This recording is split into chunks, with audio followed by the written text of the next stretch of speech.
మీ మోకాల నొప్పులకు ఎటువంటి సర్జరీ లేకుండా ఎపియాన్ పెయిన్ క్లినిక్ అందిస్తున్న అత్యాధునిక చికిత్స. Welcome to our channel. ఈ మధ్య కాలంలో మనం పెద్దవాళ్ళు చిన్నవాళ్ళు ప్రతి ఒక్కరిలో చూస్తున్న ప్రాబ్లం నరాల బలహీనత. సో నెర్వ్ వీక్నెస్ అంటారండి దీన్ని.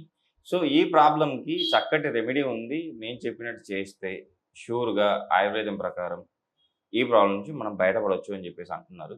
సో ఎండి ఆయుర్వేద డాక్టర్ సుస్తా చెల్లా గారు. సో మేడం ద్వారానే అసలు ఈ రెమెడీ ఏంటి, ఆయుర్వేదంలో ఎలాంటి ట్రీట్మెంట్లు ఉంటాయి, అసలు నరాల బలహీనత ప్రాబ్లం ఎందుకు వస్తుంది, దీని లక్షణాలు ఎలా ఉంటాయి, ఈ విషయాలన్నీ తెలుసుకుందాం. నమస్తే మేడం. నమస్తే అండి.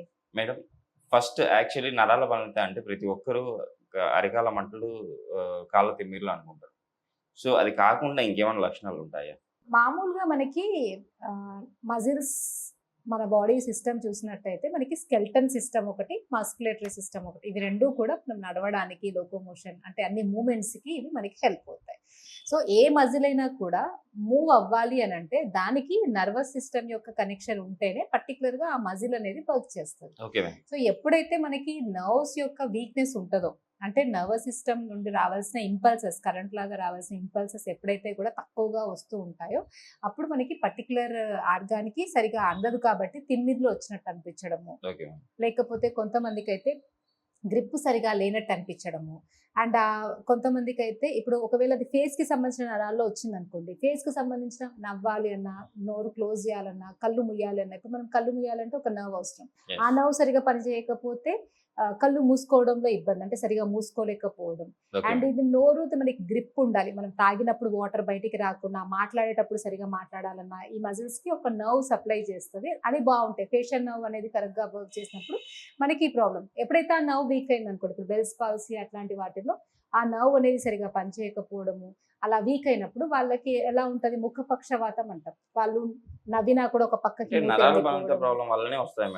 ఇవన్నీ కూడా ఏంటంటే ఇప్పుడు పెరాలసిస్ ఉంది, అది కూడా నరాల బలహీనత ప్రాబ్లమే. అంటే బ్రెయిన్ లో ఒక పర్టికులర్ పార్ట్ లో ఏదైతే దానికి మెయిన్ ఆరిజిన్ ఎక్కడ నుండి ఉంటుందో అక్కడ దానికి ఏమంటారు, సర్క్యులేషన్ అందక, అక్కడ ఇన్ఫ్రాక్షన్ అంటాం, అంటే బ్లడ్ సర్క్యులేషన్ సరిగా అందక అక్కడ ఉన్న సెల్స్ చనిపోవడం వల్ల, లేదా వాపు ఉండడం వల్ల అక్కడ పర్టికులర్ నర్వ్స్ అనేవి సరిగా పనిచేయకపోవడం వల్ల మనకి పెరాలసిస్ లాంటివి, బెల్స్ పాలసీ లాంటివి, అండ్ కొన్ని బ్రెయిన్ కి సంబంధించిన డిసీజెస్, పార్కిన్సోనిజం దాంట్లో సబ్స్టాన్షియా నైగ్రా లాంటి డీజనరేట్ పదార్థం సరిగా ఉత్పత్తి అవ్వకపోవడం వల్ల, అక్కడ మెదడులో సంబంధించిన సిగ్నల్స్ అనేవి సరిగా అందకపోవడం వల్ల వాళ్ళకి పార్కిన్సోనిజం అంటే నరాల వీక్నెస్.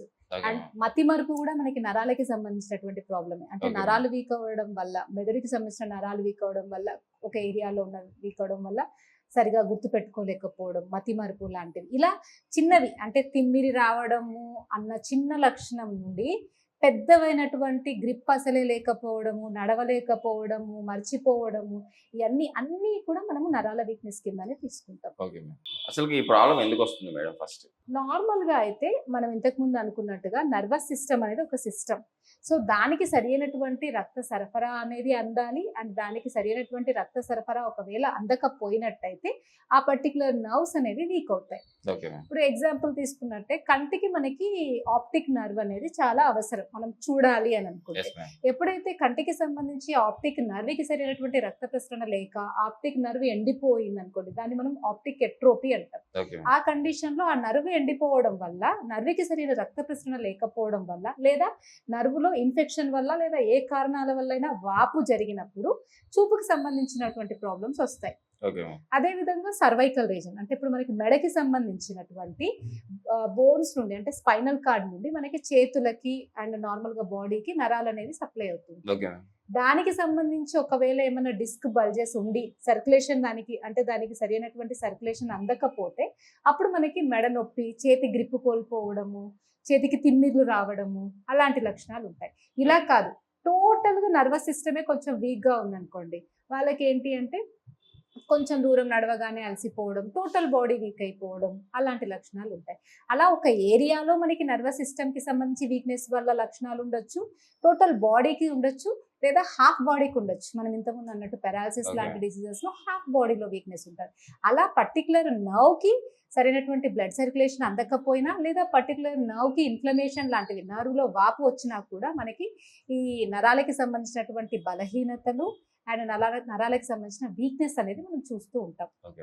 ఈ రోజు మన ప్రేక్షకులకి మీరు ఎలాంటి రెమెడీ చెప్పబోతున్నారు? అట్ ద సేమ్ టైమ్ ఆయుర్వేదిక్‌లో నరాల బాధితులకి ఎలాంటి ట్రీట్మెంట్ ఉంది? నార్మల్‌గా మనం ఇంతకుముందు అనుకున్నట్టుగా ఒకవేళ పర్టిక్యులర్ నరాలకి సంబంధించినటువంటి బ్లాక్స్ ఉన్నాయనుకోండి, వాటి కోసం అయితే మనం మంచి లైఫ్ స్టైల్ పెట్టుకొని బీపీ, షుగర్ లాంటివి రాకుండా చూసుకోవడం, హెల్తీ లైఫ్ స్టైల్‌లో ఉన్నట్టయితే మనకి అలాంటి పెద్ద పెద్ద డిసీజెస్ అయినటువంటి పెరాలసిస్, పార్కిన్సోనిజం, అల్జీమర్స్ ఇలాంటివి రావు. స్పాండిలోసిస్ అలాంటివి. బట్ ఇన్ జనరల్‌గా నార్మల్‌గా చూసుకున్నారు. మనం బానే తింటున్నాం కానీ కొంచెం వీక్ అనిపిస్తుంది. నార్మల్‌గానే ఉంటున్నాము కానీ కొంచెం పని చేయగానే అలసిపోతున్నాం. మైల్డ్‌గా మనకి కొంచెం నర్వ్ వీక్‌నెస్ అంటే మనం తినే ఫుడ్‌లో సరైనటువంటి విటమిన్ బి12 అందాల్సిన పోషకాలు అందకపోతే కూడా నర్వస్ సిస్టమ్ అనేది వీక్‌గా ఉంటది. ఇంతకుముందు Okay. మనం అనుకుందేమో సర్క్యులేషన్ గురించి అంటే Yes, ma'am. రక్త ప్రసరణ సరిగ్గా అందకపోతే అది. కొన్నిసార్లు అందే రక్తంలో కూడా సరైనటువంటి నరిష్మెంట్ లేకపోయినా నర్వస్ సిస్టమ్ వీక్ అవుతది. Okay ma'am. సో అలాంటివి చూసుకుంటే మనకి విటమిన్ బి12 సరిగా లేకపోయినా, లేకపోతే సరైనటువంటి ప్రోటీన్ మన నర్వ్స్ కి అందకపోయినా కూడా అవి వీక్ అవుతూ ఉంటాయి. ఓకే. సో అలాంటి పోషకాలు మనం అందించడానికి ఆయుర్వేదిక్ లో కొన్ని సప్లిమెంట్స్ ఉంటాయి. చాలా మందికి తెలుసు ఆయుర్వేదం అనగానే అశ్వగంధ అంటారు. Yes, so ma'am. నరాలు స్ట్రెంత్ అవ్వడానికి అశ్వగంధ చాలా బాగా పనిచేస్తుంది. Okay. So nervous system strength అవ్వడానికి మనకి అశ్వగంధ అనేది చాలా చాలా బెనిఫిట్ అవుతుంది. అయితే ఆ అశ్వగంధని ఎలా వాడుకోవాలి, ఎవరు ఎలా వాడుకోవాలి అన్నది ఇంపార్టెంట్. Okay. చిన్న పిల్లలు కొంచెం నర్వస్ సిస్టమ్ వీక్ ఉంది, నత్తి వస్తుంది, మతిమరుపు వస్తుంది, సరిగ్గా నడవలేకపోతున్నారు, కొంచెం నర్వ్స్ స్ట్రాంగ్ అవ్వాలి, కొంచెం లావ్ అవ్వాలి అని అనుకున్న వాళ్ళైతే అశ్వగంధ నెయ్యిలాగా వస్తుంది మనకి. అశ్వగంధ ఘృతము పాలల్లో వేసి తాగిపించడము. పిల్లలు నెయ్యి అలవాటు కదా, చిన్న పిల్లలకి Okay. మనం నెయ్యి పెట్టి తినబెడుతూ ఉంటాం వాళ్ళు స్ట్రాంగ్ అవ్వడానికి. అదే ప్లేస్ లో ఈ అశ్వగంధ ఘృతం పాలతో ఇస్తే వాళ్ళ నర్వస్ సిస్టమ్ బాగుంటది. Okay. ఒక ఏజ్ వచ్చింది వాళ్ళకి, మిడిల్ ఏజ్ వాళ్ళు, అండ్ సరిగ్గా నిద్ర పట్టట్లేదు, ఆకలి సరిగా లేదు, సంథింగ్ టెన్షన్, స్ట్రెస్, వాటి వల్ల తిన్న ఫుడ్ సరిగా డైజెస్ట్ అవ్వట్లేదు, వీక్ అయిపోతున్నారు. అలాంటి వాళ్ళకి నర్వస్ సిస్టమ్ కొంచెం స్ట్రాంగ్ అవ్వాలి అని అంటే అశ్వగంధ అరిష్టం అంటాం అనమాట. Okay. అంటే అది మనం ఏమంటాం ఆయుర్వేదిక్ లో ఆసవ అరిష్టాలని లైక్ ఫర్మెంటెడ్ అనమాట. అవి ఓకే మ్యామ్. ఆల్కహాల్ లాగా కొంత ఆల్కహాల్ జనరేట్ అయ్యే ఫార్ములేషన్స్ అన్నట్టు. Okay. వాటిని మనం అశ్వగంధ అరిష్టం తీసుకున్నాం అనుకోండి, అప్పుడు అది మనకి కొంచెం నిద్ర మంచిగా రావడానికి, కొంచెం మంచిగా నర్వ్స్ కూడా కొంచెం స్ట్రెంత్ అనే మంచిగా బలం రావడానికి అట్లా హెల్ప్ఫుల్ అవుతుంది. Okay. అదే ఓల్డ్ ఏజ్ లో బాగా వీక్ అవుతున్నారు, మతిమరుపు ఇట్లాంటివి వస్తున్నాయి, నరాలకి సంబంధించినటువంటివి, వాళ్ళు అశ్వగంధని పాలతో రెగ్యులర్ గా తీసుకుంటూ ఉంటే హెల్తీగా ఉంటారు. ఇలా మనం డిఫరెంట్ గా తీసుకోవచ్చు. కానీ యూనివర్సల్ గా ఎవరైనా కూడా అశ్వగంధని పాలల్లో కలిపి తీసుకోవచ్చు.